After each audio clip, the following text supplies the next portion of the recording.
Hello, I'm Leela from Roots, and I thought that I would give you one of our core ingredients, which is hummus, which is used in all the Middle Eastern dishes and lots of things that we do in North Devon in Barnstaple in our falafel wraps and our Middle Eastern meze as well. It's a very easy accompaniment to make, and we've made it a little bit more festive by adding a bit of sage and onion to it. So these are all the ingredients you want. They're all quite straightforward and things that you get from the supermarket. So tin of chickpeas, salt, pepper. This is one large onion that I've just put in a frying pan and caramelised with some olive oil for about half an hour. You just let it sit there on a very low heat until it starts to turn a little golden brown. You've got tahini, which again you can find in most supermarkets, like this one, tahini. Garlic, sage, lemon, olive oil, and there's some water as well. So it's a very easy way to do it. I've obviously got everything laid out and the onion's already pre-made, but beyond there, it won't take you long at all. So first of all, take your chickpeas. So this is 1 tin of chickpeas that I've drained the water out. Put it in the blender. And then along with your chickpeas, you want that's half a teaspoon of salt and half a teaspoon of pepper. This will all be in the recipe, but I believe you're being shared as well. So half teaspoon of salt and pepper. This is 1 tablespoon of tahini. It gives a sort of sesame seed paste, which is really rich and tasty. It's sort of got oil in it as well, so it gives all of that extra tastiness as well. And it's very nutritious to go with it.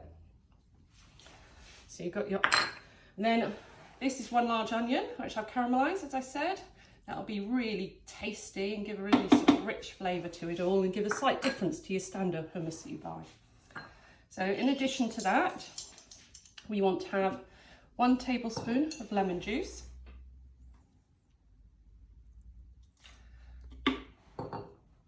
And then you want your sage. Now you can decide how much sage you want to put in, but I would recommend about 1.5 teaspoons to give a nice sagey flavour. Again, it depends on how much sage flavour you want. You can play around with all these ingredients and do it to taste. Oh, that's a bit more. I would say about like that. As you can see, not 100% exact in measurements, but good enough.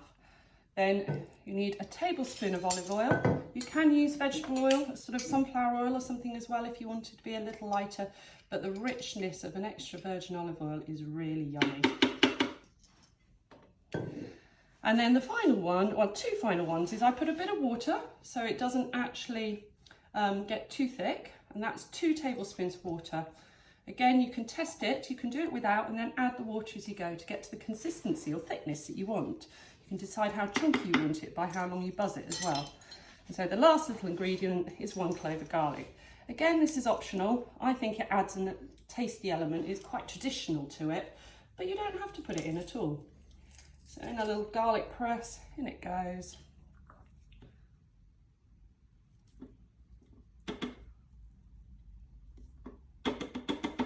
There we have it. So we're just going to put the lid on and we're going to buzz it up.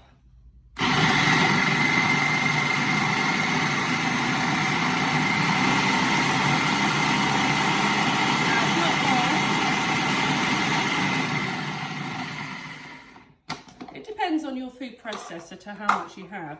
Sometimes you might want to double up the ingredients and do 2 tins of chickpeas, just because then you've got a little bit more in your food processor for it to properly go round. I'm used to making mass big volumes, so this food processor doesn't like small volumes.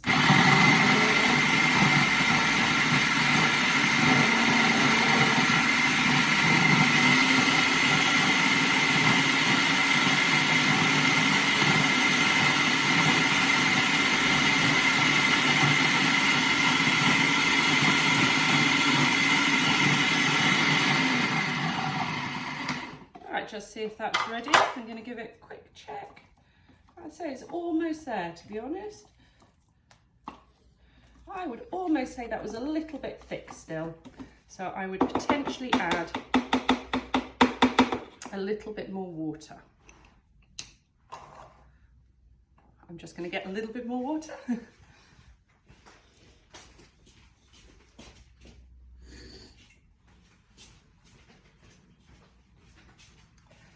So just a tiny bit more water because it's a little bit thick. I would say that was probably another 2 tablespoons.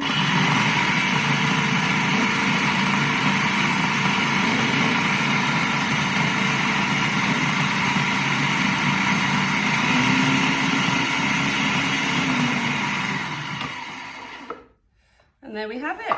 So I'm going to spoon that out, put it in a container, and then you have your perfect Boxing Day accompaniment for that lovely spread the day after Christmas, and you've got all the leftovers you want to eat up. And lots of yummy things can be put into that. So I'm cleaning that out. Look how tasty that looks. You can still see the onion in it as well. I like it fairly chunky, but again, you can make it as smooth or as chunky as you like. And it's always quite nice to finish off with a tiny bit of olive oil on the top, just to give the richness, and a little sprinkling of sage. And there you have it. Doesn't that look tasty? Yummy.